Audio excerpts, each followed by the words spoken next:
सही है। दिल्ली के दिल में क्या है, जनता या वोटरों के जरिए जानने की कोशिश, और एक लिहाज से कह सकते हैं कि वोटिंग से ऐन पहले एक ऐसा ओपिनियन पोल जिसके जरिए नब्ज पकड़ी जा सके। दिल्ली में मुद्दा कौन सा है राहुल? हमने वोटरों से पूछा कि सबसे बड़ा चुनावी मुद्दा इन इलेक्शंस में क्या है, किस मुद्दे को देखते हुए वो तय करेंगे कि वोट किसको देना है। सबसे ज्यादा इसमें वोट पड़े भ्रष्टाचार के लिए। आपको देखना होगा कि महिला सुरक्षा, जो कि बीजेपी के लिए बहुत बड़ा मुद्दा था, जिसके लिए खास तौर पे किरण बेदी को लाया गया, वो नंबर 2 पे आता है 15% के साथ। नंबर 1 है करप्शन यानी भ्रष्टाचार 17% के साथ। पानी की समस्या आती है 13%, फिर महंगाई जो कि केवल 10% लोगों ने कहा, और फिर बिजली 8% लोगों ने कहा। यानी कि सबसे अहम मुद्दा प्रसून जी है भ्रष्टाचार का, जो कि महिला सुरक्षा से आगे है। बिल्कुल। यहां पर रामकृपाल जी, हम आपसे एक सवाल, हम नेताओं के पास जाए, एक सवाल आपसे जाना चाहेंगे। आपने 2-3 गलतियां बताई। करप्शन का मुद्दा जनता पहले नंबर पर ले रही है। बीजेपी ने करप्शन के मुद्दे पर ही आम आदमी पार्टी को घेरने की कोशिश की है। नहीं, जी।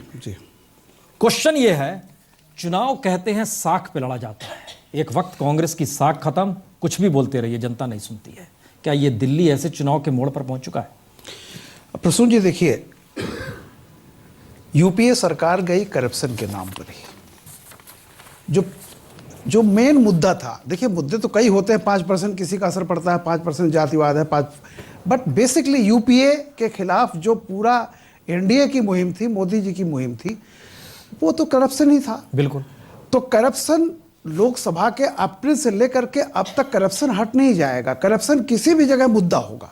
और चूंकि करप्शन के खिलाफ आंदोलन की शुरुआत अन्ना हजारे के मूवमेंट से हुई थी, उसका श्रेय कहीं ना कहीं से आप आम पार्टी को जाता है, मतलब मिस इनको जाता है। अब आप उसके बाद चाहे व्यक्तिगत आरोप प्रत्यारोप कुछ भी कर लीजिए, लेकिन यही मैंने कहा कि पहली बार मोदी जी को ये पता था कि ये जो केजरीवाल से लड़ाई है, इतना कमजोर, इतना मजबूत कोई भी प्रतिद्वंदी नहीं था। इसीलिए इस इलेक्शन को सबसे लास्ट में लाया गया, और कोई कारण नहीं था दूसरा। थानवी, जिसको हम दूसरे लाइजर में समझना चाहें, अगर कांग्रेस करप्ट हो चुकी थी, ईमानदारी के आंदोलन से एक व्यक्ति राजनीति में आया, बीजेपी उसको करप्ट बनाने की स्थिति में ला रही है, जनता कह रही है हमारे लिए लोकप्रिय केजरीवाल। इसके मतलब क्या है? इसका मतलब यह है कि देखिए, कांग्रेस जो है उसका करप्शन के तो 50 किस्से हुए, बड़े बड़े घोटाले हुए, इसमें तो कोई शक नहीं है। उसके बाद में मोदी आए। अब मोदी और केजरीवाल की तुलना लोग करके देखते हैं। केजरीवाल का जो छोटा सा शासन था, एक संदेश साफ था कि करप्शन जो है वो बर्दाश्त नहीं करते हैं। और उस वक्त लोग कहते हुए मिलते थे कि हम पैसा देना चाह रहे हैं काम करवाने के लिए। मुझको भी एक बार एक टैक्सी वाले ने कहा था, मेरू टैक्सी का जो था, उसने कहा हमको लाइसेंस लेना था, पहले मिल जाता था, अब कम वक्त मिल नहीं रहा। और जैसे ही पूछते हैं कहते क्या बात कर रहे हो, कैसी सरकार आई है, तुमको पता नहीं है। यानी लोगों के मन में भय जो ये कायम हो गया था, ये चीज़ थी। लेकिन मोदी के आने के बाद में आप ये देखिए कि जो बड़े कॉरपोरेट्स हैं, लोगों तक संदेश जाता है। दिल्ली में अंबानी के खिलाफ FIR दर्ज होती है, और जब केंद्र में सरकार आती है तो अंबानी और अडानी का दबदबा कायम होता है।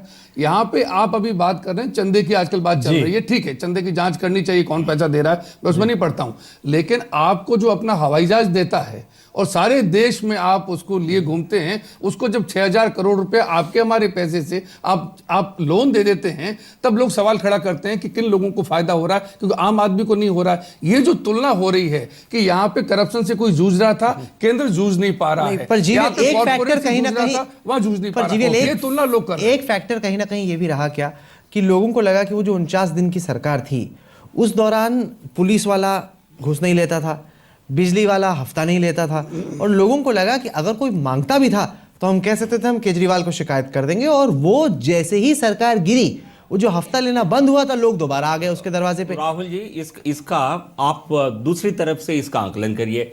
ऐसा सरकार यदि आप चला सकते, ये सस्टेनेबल गवर्नेंस नहीं है। आपने कुछ बहुत चमत्कार करने की कोशिश किया, माफी कर दिया, पानी का बिल माफ, बिजली का बिल आधा, और करके आप चले गए, भाग गए। और जो ओम थानवी जी कह रहे हैं, ऐसा कहीं छवि भारतीय जनता पार्टी का नहीं है। 9 महीने से दो विषय बताने दीजिए। 9 महीने से यहाँ केंद्र में हमारी सरकार चल रही है। मोदी जी की आज भी उनकी जो पॉपुलैरिटी है, ये लोकसभा से भी आगे बढ़ चुका है, सबसे पॉपुलर नेता के रूप में है। और एक विषय है, इस सर्वे में यदि सबसे बड़ा मेरे लिए यदि कोई शक था आम आदमी पार्टी यदि अच्छा करेगी वो बिजली का मुद्दा नहीं, आप था, जो बोल रहे हैं क्योंकि एक बिजली के मिनट। मुद्दे नहीं, पर जीवीएल, एक सेकंड, जीवीएल, बिजली जिस के बात- मुद्दे पर आप जिस लोक बात- लुभावन वायदा उन्होंने किया है वो 8% नहीं, जा रहा नहीं, है। जीवीएल मतलब मुश- लोग उनकी फायदे को उनकी जो प्रॉमिसेस को बहुत सीरियसली नहीं ले जीवीएल रहे आप समझ नहीं रहे। प्राइम मिनिस्टर की साख को आप दिल्ली चुनाव में खड़ा, हम ये बताने वाले हैं कि वोट शेयर क्या उससे पहले, लेकिन एक सवाल संजय हम आपसे, हैं। क्या किरण बेदी साफ नहीं है क्या? नहीं, नहीं, हम उनकी- दूसरी, हम किरण बेदी ओवरऑल जी वोट की शेयर क्या- पे भी आ और रहे मेरे हैं। देखने में अब तक कोई कर्कटडुमा में प्रधानमंत्री पहुंचे, देश में कोई भी प्रधानमंत्री जो है कर्कटडुमा या रोहिणी या द्वारका में प्रचार के लिए पहुंचा हो, बल्कि एक चाय की दुकान पे आज शाम को सभा में सुनने गया था, किसी ने वहां पे कोई कह रहा था कि सर, बस ये लाउड स्क्रीन पे आ स्पीकर गया। लगाना बाकी रह गया हम लोग की रिक्शे में। बातचीत के बीच में एक स्क्रीन पर ग्राफिक आ गया, इतने % वोट इस पार्टी को मिल रहे हैं, ये 2 तारीख तक की स्थिति है। तो आइए इस पर एक नजर डालते हैं क्योंकि ये बहुत अहम है और ये दिखा रहा है किस तरीके से भाजपा को करीब 1.5% का फायदा हो रहा है, आपको 14% का। और यहां पर संजय कुमार हैं जो कि सेफोलॉजिस्ट हैं, जो कि बताएंगे कि इतना जल्दी 14% का, पिछला पोल जनवरी महीने में हुआ उसमें और अब में करीब 14% का गैप, इतना बड़ा गैप कहां से और क्यों। साथ के साथ आप कांग्रेस को देखें, कांग्रेस पिछली दफा से 13% पे आगे, 11.5% कम, यानी कि जो बहुत, और पिछली दफा असेंबली इलेक्शंस में कांग्रेस का वोट शेयर था 24.5%, यानी कि बहुत हद तक कांग्रेस का वोट जा रहा है आपकी झोली में। संजय जी, इसको 2 तरह से तुलना कर सकते हैं राहुल। अगर आप पिछले विधानसभा से तुलना करें तो बीजेपी जहां थी, संजय उनको आप एक चीज बता दीजिए, हम लोग सीट पे जाने वाले हैं जी। 8% के अंतर में कितनी सीट का अंतर होगा? बहुत, मतलब बहुत। लगता है लगभग स्क्रीन दुगने पे आप सीटों क्या का आइए। अंतर होगा। जी लगभग आइए इस पर दुगने नजर सीटों डालते हैं क्योंकि जादू या आंकड़ा दिल्ली में है 35 सीटों का और सिसेरो इंडिया टुडे ग्रुप का पोल ये दिखा रहा है कि दिल्ली में 10 तारीख को संभवतः आम आदमी पार्टी की सरकार बन सकती है और अरविंद केजरीवाल दिल्ली के नए मुख्यमंत्री हो सकते हैं। भाजपा 19 से 25 सीटों के बीच, कांग्रेस 3 से 7 सीटों के बीच, अन्य 0 से 2। सबसे अहम खबर इस वक्त की ब्रेकिंग न्यूज ये कि इंडिया टुडे सिसेरो का पोल दिखा रहा है कि सबसे कम लेवल पर भी अगर सीटें आती हैं रेंज में तो 38 सीटें रहती हैं, जो कि 35 से 3 ज्यादा है। पिछली दफा जो खिचड़ी पक गई थी वो अब की दफा नहीं होगा, 35 से ज्यादा, 38 कम से कम आपकी जो जा सकती हैं 46 तक भी, यानी अगर केवल 2 पार्टियों के बीच की लड़ाई है संजय जी, और 8% का वोट शेयर में गैप, यानी कि ये 46 भी हो सकता है संभव। बिल्कुल, अगर आप मिड पॉइंट ले लें तो यहाँ पे 42 का आंकड़ा है और इधर 22 का आंकड़ा है। और जैसा मैं कह रहा था, अगर 8% का गैप नंबर 1 और नंबर 2 के पार्टी के बीच में होगी तो लगभग दुगने सीटों का फर्क है, जो साफ साफ दिखाई पड़ रहा है इन आंकड़ों के तो द्वारा। अब सवाल ये है रामकृपाल जी कि क्या आपको लगता है कि यही स्थिति, अरे उनसे लीजिए, 7 उनकी तारीख सरकार जा रही है, आप समझ लीजिए, सब कुछ डूब रहा है, बात कीजिए उनसे, आप कहाँ इधर उधर की बात। चलिए आई थिंक 2000 ये तो margin of error के भी ज्यादा है। नहीं, मार्जिन ऑफ एरर की बात नहीं कर रहा हूं। 2013 के विधानसभा चुनाव के सर्वे में आपको आम आदमी पार्टी को 8 सीट दिए थे और उनको मिला कितने?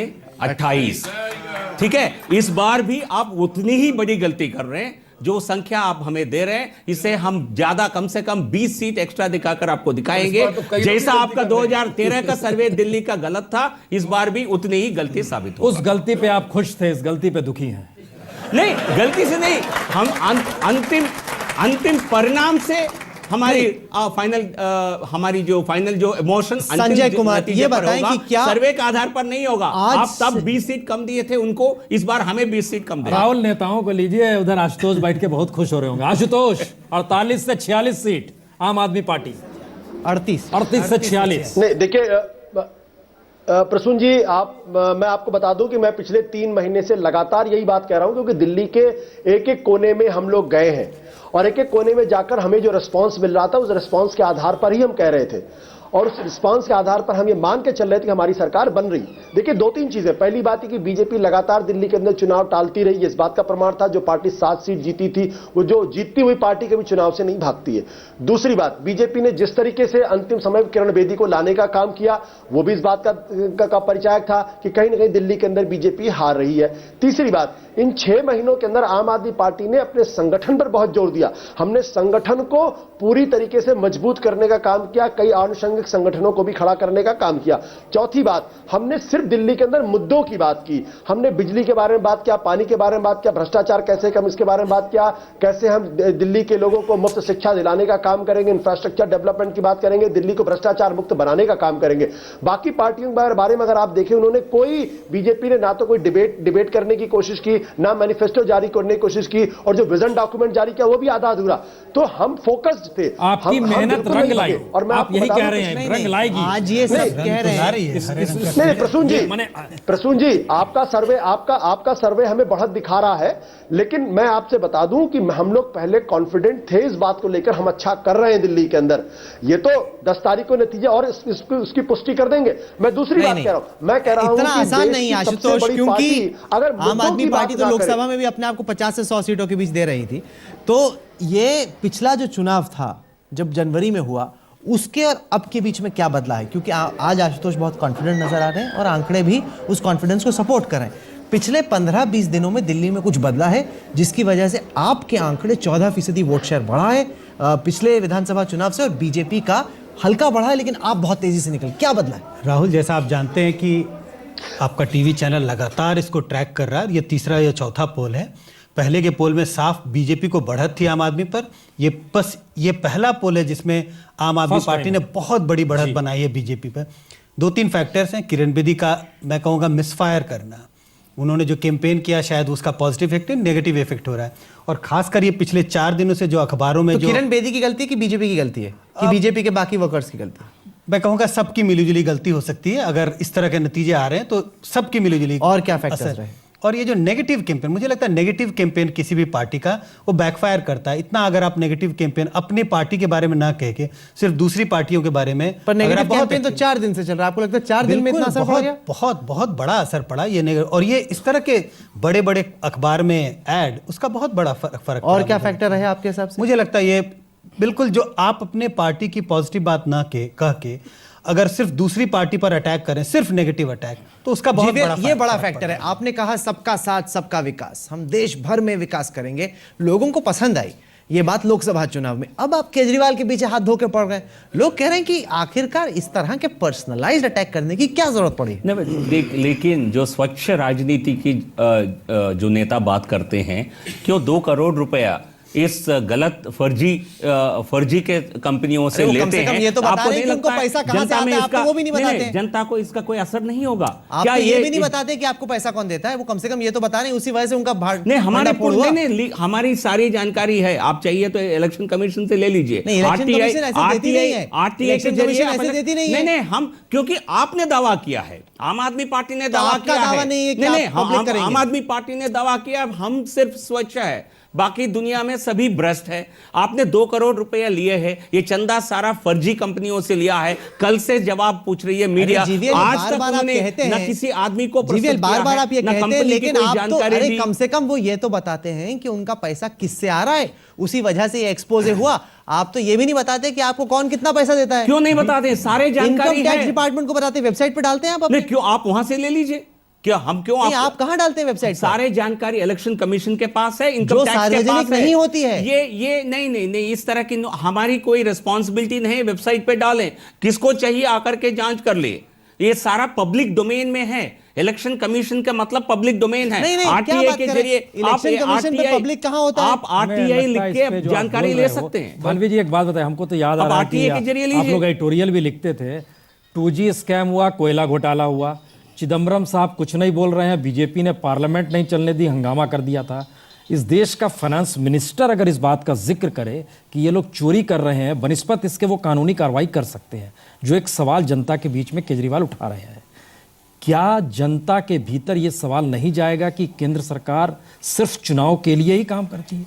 देखिए, ये जो अभी राहुल जी और संजय जी बात कर रहे थे, एक तो फैक्टर ये है कि किरण बेदी को लाने के वक्त ये निश्चय नहीं था, शायद हो सकता है लाभ होता।